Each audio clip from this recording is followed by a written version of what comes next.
তো নমস্কার বন্ধুরা, আপনারা কেমন আছেন? আশা করি সকলে খুব ভালো আছেন। তো আমি অনেক দিন থেকে বড় ভিডিও ছাড়িনি। তো কারণ আমরা যে বাড়িতে থাকতাম সেটা একটু ঠিকঠাক করছি। আমরা এখন পুরোনো বাড়িতে আছি, ওই জন্যই ভিডিও ছাড়া হয়নি। তো আজকে দেখুন ভিডিও ছাড়ছি। এই দেখুন আমার মেয়ে শুয়ে আছে। তো নতুন বাড়িতে একটু যে বাড়িতে আমরা থাকি ওখানে জলের সুবিধা আছে, পুরোনো বাড়িতে একটু জলের একটু অসুবিধা আছে। তো ওইখান থেকেই চান টান করে আমি এলাম, এসে নিয়ে এবার রান্না করবো। তো আজকে কিছু তরকারি পাতি নেই, আজ কোনো তরকারি পাতি আনা হয়নি। মানে আমি ছেলের একটু কাজ ছিল, তো বাজার গেছিলো, তো বাজার থেকে আসতে দেরি হয়ে গেল। তো এখন কিছু তরকারি আনিনি। তো আজকে আমি বানাবো, আসুন কি তরকারি বানাচ্ছি। দেখুন আমার মেয়ে শুয়ে আছে, দেখুন খেপির মতন হয়ে গেছে। তো এই দেখুন ওর একটু কপালের মধ্যে গরমে ইনফেকশন হয়ে গেছিলো কপালের মধ্যে, তাই ঠিক হয়ে গেল ওষুধ দিয়ে। এই পোস্ত নিয়ে এসছে, দেখুন 2 প্যাকেট পোস্ত। এইটুকুটুকু পোস্ত করে দিয়েছে, 10 টাকার প্যাকেটগুলো, একদম ছোট ছোট প্যাকেট। আর এই দেখুন কাঁচা লঙ্কা, পেঁয়াজ আর এই ডিম নিয়ে এসেছি 4টে। আর ঘরে টমেটো আছে, ওই টমেটো দিয়ে কিছু করব। এখন দেখি কি করি, কিছু ভেবে পাচ্ছি না। আমরা পুরোনো বাড়িতে চলে এসেছি। পুরোনো বাড়িতে একটি রুম আছে, একটা বারান্দা আছে সামনে। এই দেখুন আমার মেয়ে কপাটা খুলছে।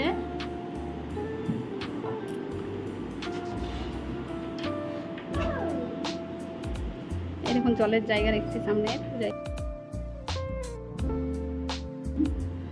আর এখানটা আমি একটু রান্না করি। একটু জায়গা আছে সামনেটাতে, এখানে আমি রান্না করছি। ভাত চাপিয়ে দিয়েছি মেয়েটা, এখন ভাত হচ্ছে।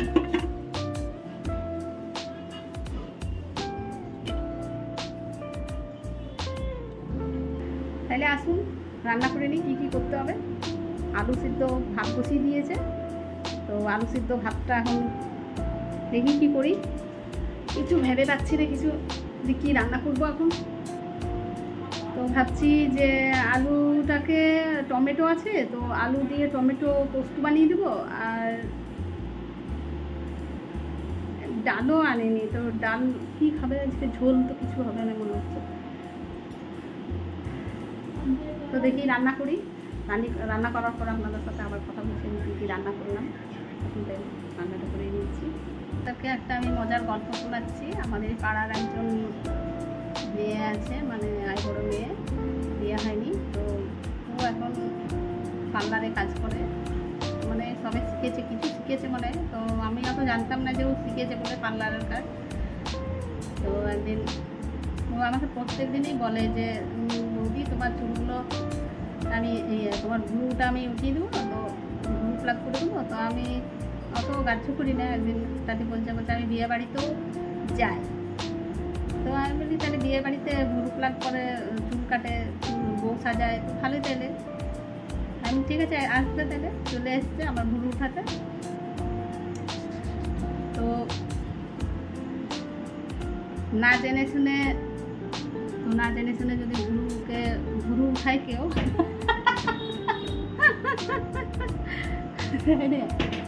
আমার সাথে গল্পটা শুনবো।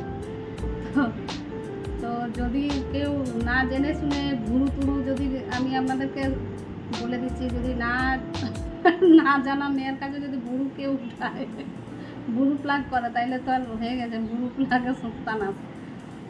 সেটা হচ্ছে আমার উপরে প্রয়োগ হয়েছে। তো ও কিছু জানতো না, মানে ভুরু প্লাগ করতে, আমার উপরে প্রয়োগ করেছে। আমার ভুরু সব উড়িয়ে দিয়েছে। ভুরুকে বল, আমার মেয়ে বলবে দেখুন কি বলছে। মায়ের এই সাইডের ভ্রুটা পুরো মানে এমন ভাবে ভিতর থেকে একদম উঠিয়ে নিয়ে যাওয়া। এখনো তো 2 মাস হতে গেল আমার ভ্রু প্লাগ করা, এখনো তো একটা জায়গাটা মানে ঠিক হয়নি। ওখান থেকে একটা ভ্রুও বার হয়নি আমার, একটা ছোট ছোট চুলও বার হয়নি, লোমগুলোও বার হয়নি, মানে উড়িয়ে দিয়েছে। একটা ভ্রু ঠিক করেছিল আর একটা ভ্রুকে একদম উড়িয়ে দিয়েছে। মানে নেহাত কাজল পেন্সিল ছিল, সেরকম কাজল পেন্সিল দিয়ে দিয়ে আমি ভ্রুটাকে ঠিক করে রেখেছি। দেখুন আমার ভ্রুর অবস্থা কী করেছে, একদম ভ্রুকে উড়িয়ে দিয়েছে। তো এরকম না জানি মেয়েদের কাছে যদি, অজানি মেয়ের কাছে যদি আপনি ভ্রু প্লাগ করে থাকেন তাহলে বিপদ। তাহলে কনভার্টিস কোনো অকেশনে আমি কাটিনি, দুর্গাপুজোতে কি বিয়ে বাড়িতে যদি কাটতাম তাহলে আমি লজ্জা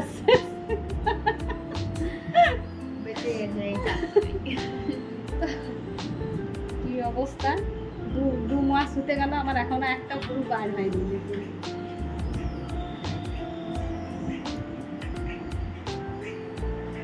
দেখুন আবার বাইরের নাজারাটা দেখছি, বাইরে কি সুন্দর বেলপাতাগুলো ধরছে, একদম কুচি কুচি বেলপাতা। আর এখন ওয়েদারটা খুব সুন্দর, এত প্রচণ্ড গরম দিচ্ছিল কিন্তু এখন ওয়েদারটা দেখুন খুব সুন্দর। একদিন আগে তো ঘরে থাকাই যাচ্ছিল না, এত গরম দিচ্ছিল। এখন তো ফ্যানের হাওয়া তো থাকা যাচ্ছে, তাতেও থাকা যাচ্ছে। আগে তো থাকাই যাচ্ছিল না ফ্যানের হাওয়া, তো বাইরে যত গরম ঘরের ভিতরে তত গরম। এখন তো অতটা গরম লাগছে না ফ্যানের হাওয়াতে, বাইরের দিকে খুব ভালো লাগছে। তাহলে আসুন আমি রান্না করে নিই, কী কী রান্না করছি। এই দেখুন টমেটো 4টে আছে, 4টে টমেটো আর 4টে ডিম আছে, 4টে ডিম 4টে টমেটো। এই টমেটোগুলো আমি কেটে দিচ্ছি। আর আলু সিদ্ধ করেছি, দেখি কি করব, কিছু ভেবে পাচ্ছি না কি দিয়ে কি যে তরকারি করি, এখন কিছু ভেবে পাচ্ছি না। তো আমি কেটে রাখছি, টমেটোটা কাটছি। খারাপ হয়ে যাচ্ছে টমেটোগুলো।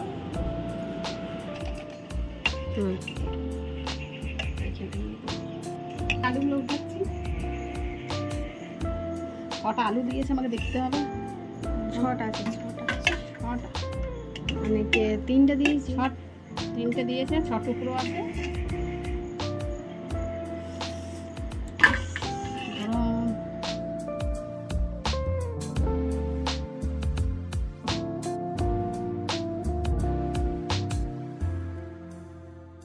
তো এই দেখুন এই আলুগুলো বার হয়েছে, ঠিক আছে। এই আলুগুলো বার হয়েছে হাতের থেকে। তো বন্ধুরা দেখুন আমার রান্না হয়ে গেল, শর্টকাটে রান্না করলাম। দেখুন কি কি রান্না করলাম, শর্টকাটে রান্না করলাম। দেখুন টমেটো দিয়ে আলু সিদ্ধগুলো দিয়ে টমেটো দিয়ে পোস্ত বানালাম, আর পেঁয়াজ কাঁচা লঙ্কা দিয়ে আর ডিমগুলো ভেজে দিলাম। তো এটা হলো আমার আজকে শর্টকাট রান্না। তো আমার রান্নাটা ভালো হলো কিনা আপনারা কমেন্টে জানাবেন। তো বন্ধুরা খাওয়া দাওয়া করে একটু শুয়েছিলাম, তো এখন 5টা বাজছে, 5:30 বাজছে মনে হয়। তো কিছুক্ষণ থাকার পরে আবার রাত্রের খাবার, বুঝছেন, সারাদিন খাই খাওয়া দাওয়া ছাড়া কিছু নেই। কোথাও ঘোরাও নেই, ঘুরতেও যাওয়া হচ্ছে না কোথাও। তো রাত্রিবেলা আবার খাবার বানাবো, তখন আপনাদের সাথে আবার শেয়ার করব। তো এখন এবারে আমরা ওই বাড়ি যাব। তো চলো আমরা ওই বাড়ি যাচ্ছি। এই দেখো মা যাচ্ছে, চলো আমরা যাই তাহলে। চলো, এই দেখো আমাদের এটা উপর, আমরা যাচ্ছি। সিঁড়ি থেকে নিচে নামছে, এই দেখো মা। মাকে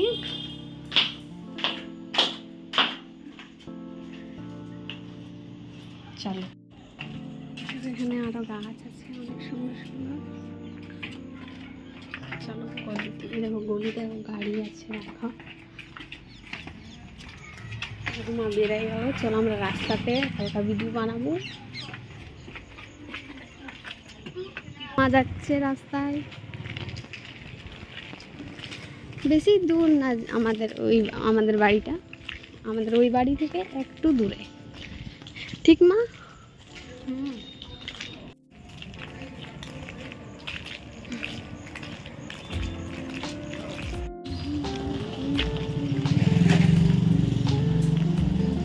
দেখো আমরা ছাদে চলে এসেছি, মা সিঙ্গাড়া খাচ্ছে, আমিও খাচ্ছি।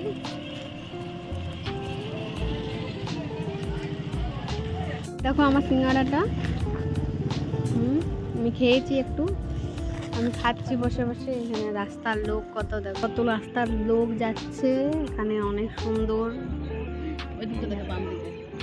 এই দেখো ওখানে বাঁধ আছে, লোকজন যাচ্ছে আসছে। এই দেখো, আর এই দেখো মা খাচ্ছে সিঙ্গাড়া।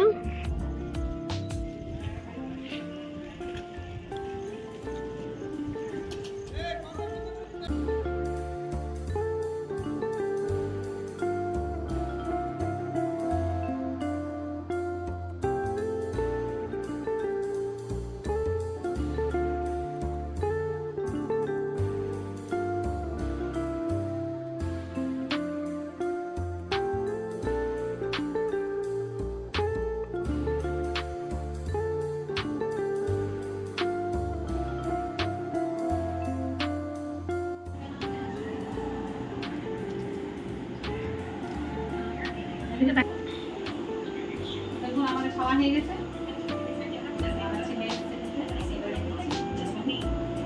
রুটি করলাম আর কষা কষা মাংস করলাম। ওরকম কষা মাংস করলাম, সবার খাওয়া হয়ে গেছে। আমার ছেলে প্রাইভেট গেছিল, ওকে বেড়ে দিচ্ছি। এখন আমরা রাত্রেবেলা খাবার খেয়ে নিয়ে বসছি, এবারে রাত 10টা বাজছে। এবার শুভ ভিডিওটা আর বেশি বাড়ালাম না, ভিডিওটা এই পর্যন্তই। যদি আমার ভিডিও ভালো লাগে তো লাইক শেয়ার সাবস্ক্রাইব করুন।